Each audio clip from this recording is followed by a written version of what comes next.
Just feel free. Okay, this is tape 2, February 6, 1996, with Rabbi Bukiet. Rabbi Bukiet, tell me about Rabbi Shapiro. Yeah. He began with the idea that when a boy going to learn a yeshiva, he should have everything. A dormitory, a nice dormitory with separate a bed, with two boys in a room. Like everything on the place, eating. A boy can go out on the like a garden around the yeshiva. He had a clear head. But who can pay for this? It was too expensive. Poland is not a rich country. Was people they had only who can come in, who was a rich boy, or who knows 200 dafen. And I came to the yeshiva, you should know 200 pages, both sides, pages, Gemara. In Poland, a rabbi was making a nice living.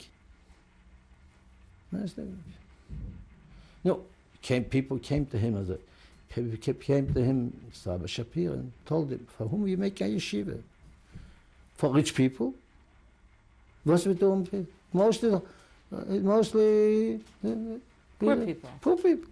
Who can afford to pay the? What do you make it for the boys? For the boys, no, that's only who the rich people in Poland, the rabbis. The rabbis, the rich people, they make a nice living.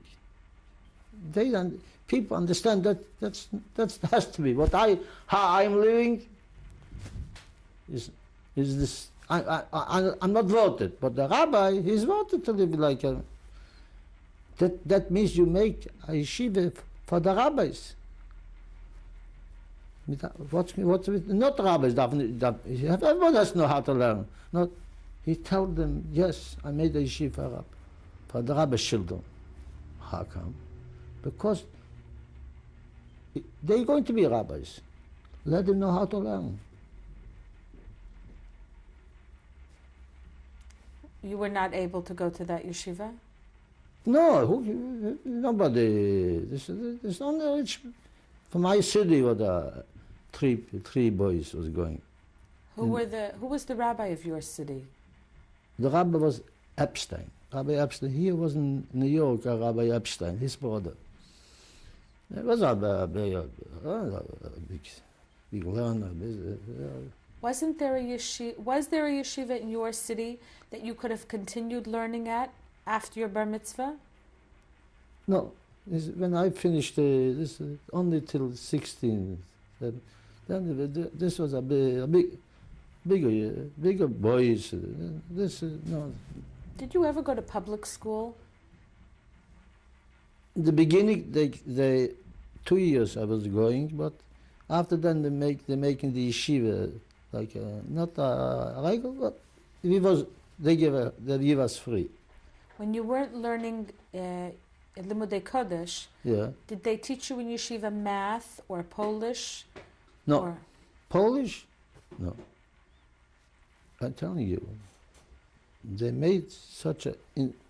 I know now the children were seeing how they make miserable. The father and mother have no desire to live. We didn't talk Polish in the houses. Let's see in Russian, Jews are talking Russian. Ungarn, Jewish Ungarn. In Poland, in a Jewish house, I don't think people was assimilated. But to think in a regular Jewish house, they wouldn't say no Polish. In your home, did you ever hear conversation perhaps about moving to Palestine, leaving Poland? He didn't let us go. Sure, that's my father was every time thinking about this. But to go to Palestine was two things. First thing, we have to go 3 years to Achshara. What's that? to how to work, cutting beams, everything. Where was that hachshara? Where was it? What places? Cities. In these cities, near Lodge, near the big cities. There was Achshara. And after this Achshara, you're lucky you got a certificate. This was one thing. The second thing was, if you paid 27,000 zlotys, then you can get a visa. It's a dream. Everybody was dreaming about this. Sure, but we see it, what kind of situation we live, but what haven't got the possibility to And go what out. about for you to go on your own as a young man, for them to Well, have sent you to Palestine, for instance? What have to have $30,000, 27. There was no money for No that. money for this, no. So It's impossible to think about this. tell me where you went then. Where did you, at the age of 16, where did you go to yeshiva then? How was it going? Where did you go? Yeah, how? Yeah. How? We can't afford to go by train. This is Warsaw. This is 8 hours by train to go from now. We're going. These trucks were carrying the goats to the how they go the Goats? the Geese? the The geese? no, How do you say it in Yiddish?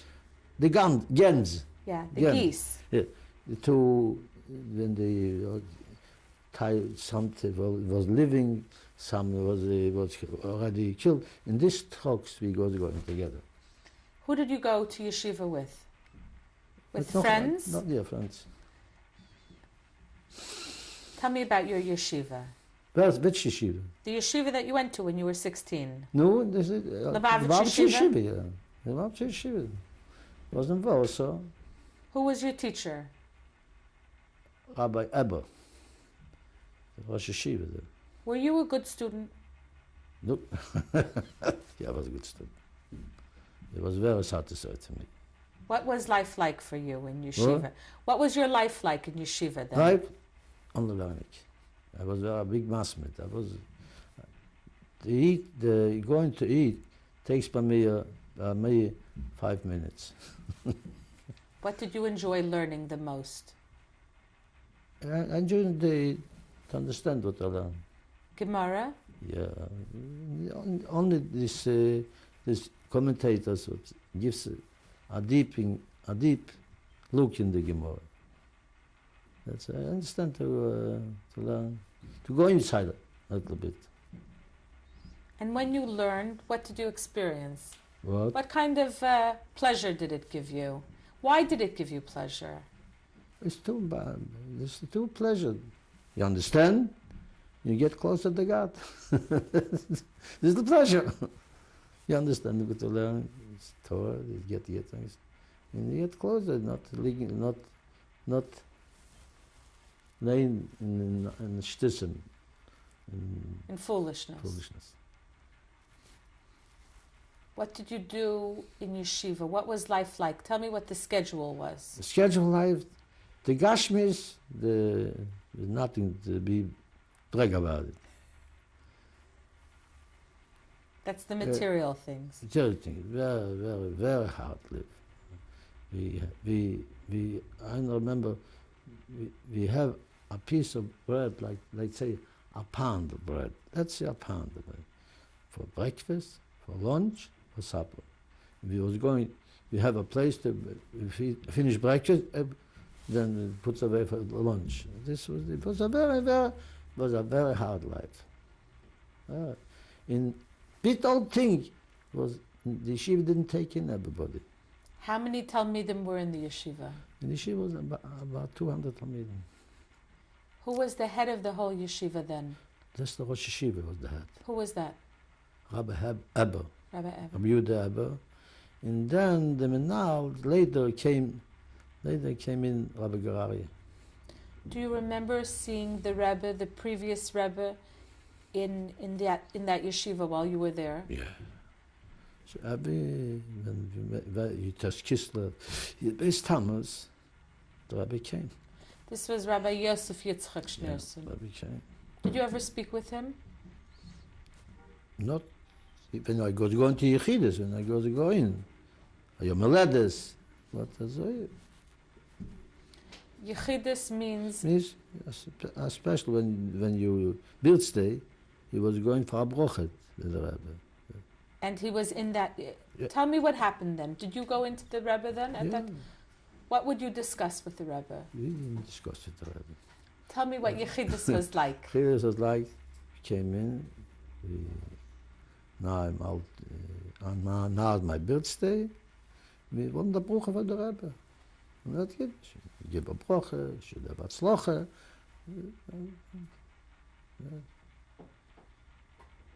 Did you ask the Rebbe any personal questions?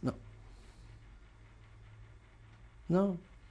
Was a personal question I have. That's the Rebbe was. Were you homesick as a young boy and so far from home? Yes, but it didn't make me sick.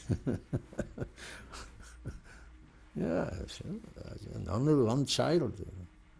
It was a big sacrifice for my mother and father. Especially my mother was a big sacrifice to let a child, nobody. Sometimes my father was going away a couple months. To see his mother? Yeah. It was a very,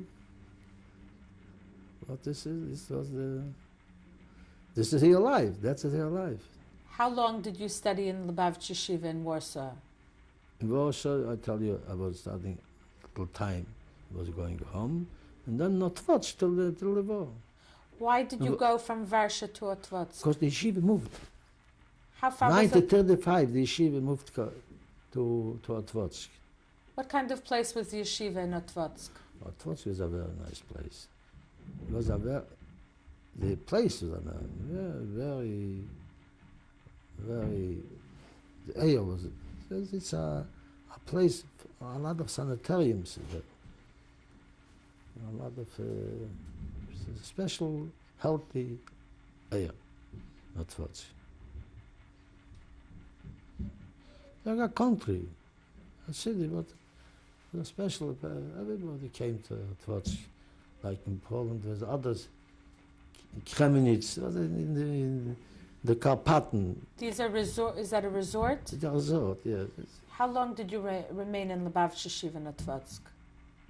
From 1936 to 1940. What were some of the highlights of that period of time? Something that stands out in your memory? Memory is when the yeshiva moved to Otwotsk, was the yeshiva got to be a higher level. What do you mean? We learned more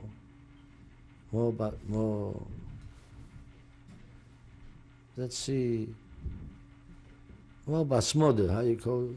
More seriously. Yeah, more seriously. In the Chassidus, the air from Chassidus was very high. Very high. We gather one for our mashpiyim. The study was Rabbi Friedman, and then came in 1935 came an older boy from Russia. Who was that? Beru Kurnitzer. He was a very learned man in all the things. In the Talmud, he was also in Chassidus. He understands. He knows all of the Chassidus. He knows how to make a svadus, verbringen. This he picked up the whole. It was a very a spiritual life. Did you have any sense of the anti-Semitism in Poland at that time? I can tell you. I mentioned you before that the Chassidus was a higher level. in boys begin to daven longer, not chaplap and davening, but they begin. All right, we was davening. Some boys by me, I was davening, and outside in the villa, in the. It was a villa, like a villa. It was a gates, and I done by one for the trees. I got a steiny cup. I got a stone in my head. Who threw it? A guy. What happened to you? Well, I was a hole. What happened? You got a. I remember the joke. I came. One rabbi there, and told, you must thinking you're not good. not Machshavas Zos. That's why you got a stone. I told him if this would be, I would have Abediyah. That's we live in a Trotzk. We have to have every night a couple boys going, keeping guard. Guards. Did they have any ammunition, any weapons? No, but they was coming in and all of a sudden, it's a village. They was coming in and making trouble. Who was coming in? The Goyim, the Spalaken, the Poles. Did they make trouble in your yeshiva? Sure. What did they do? They came on stealing. They come in, hitting. It's not a. Every village has this. Nobody knows what outside what's going on. Last couple of years, they was ready. Like they preparing themselves. The Goyim were preparing themselves? They was ready to the German to pick up. They can do everything to the Jews. There was every time, they was looking how can she steal by Jew. Stealing was with my father, nobody was going, when he has to come from these days, when it was Chatzmach days, Christmas days, no Jew was going out of town. Why? Because he wasn't sure with his life. If he's going, this time he was going with not with the plane, not with the train. He was going with a wagon. The wagon, the field. Bringing merchandise, sure. But it was going a Polish wagon go through. See Jews. It's not. What this. And what everything happened to a Jew, the government didn't make. Sure. You were with a group of young boys. Yeah.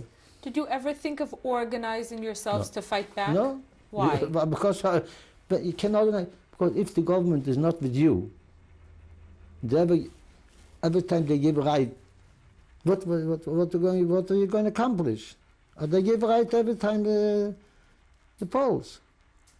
What are you going to accomplish? You get a messer. You have to know they was living a low life in Poland. A wedding without shouldn't be 3 deaths, but this wedding. It's not wedding. 3 deaths? Yeah. Why? This is their life. It's not a wedding. It's a wedding for Goyim. Yeah, sure. It's not a wedding. That was it like go them. They know. They see us. A lot of the Jews. They see how Jews live.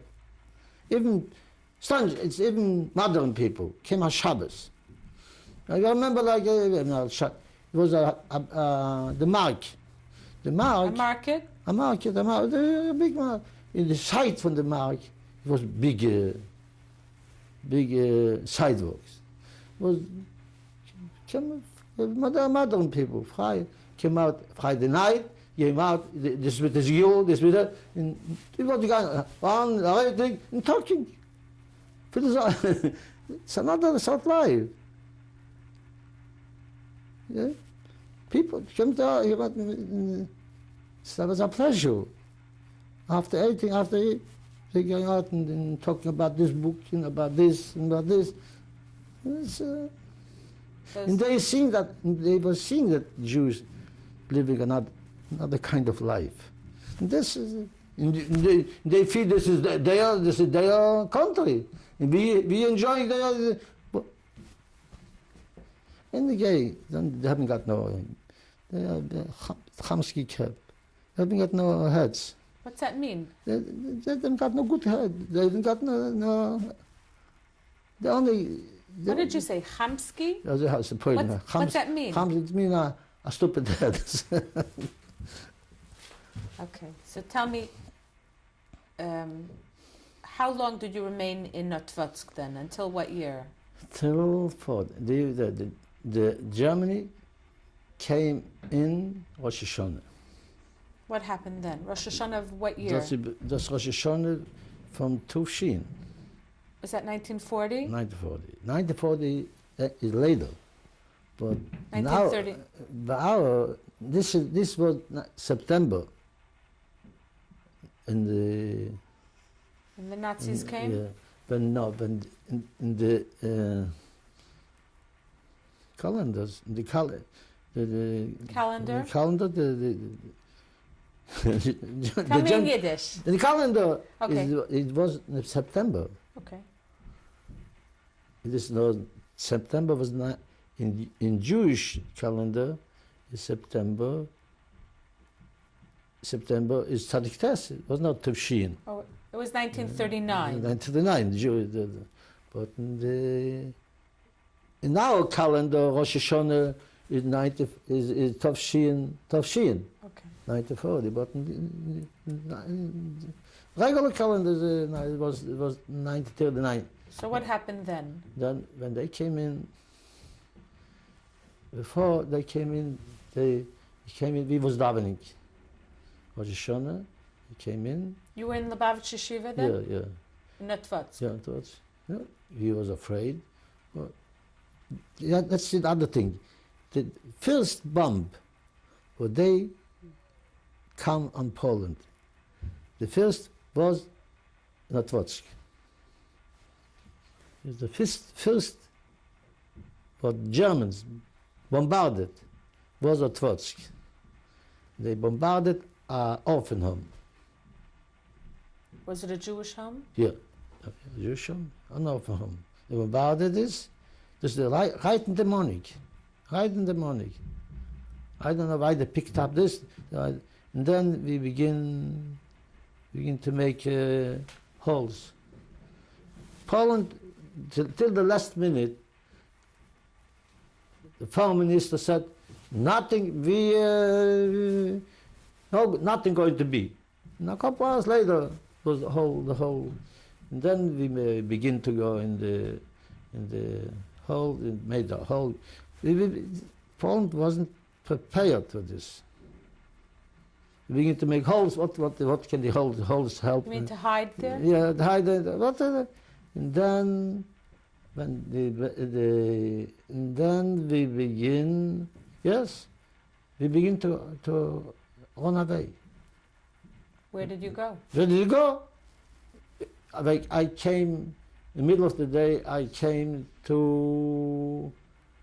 was going to. The going was to go to the Russian side. What about going home? Home? What can you go home? What I used to go home?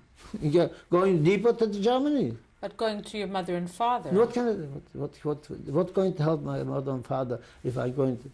Then was the general feeling was we have to go away. You have to go.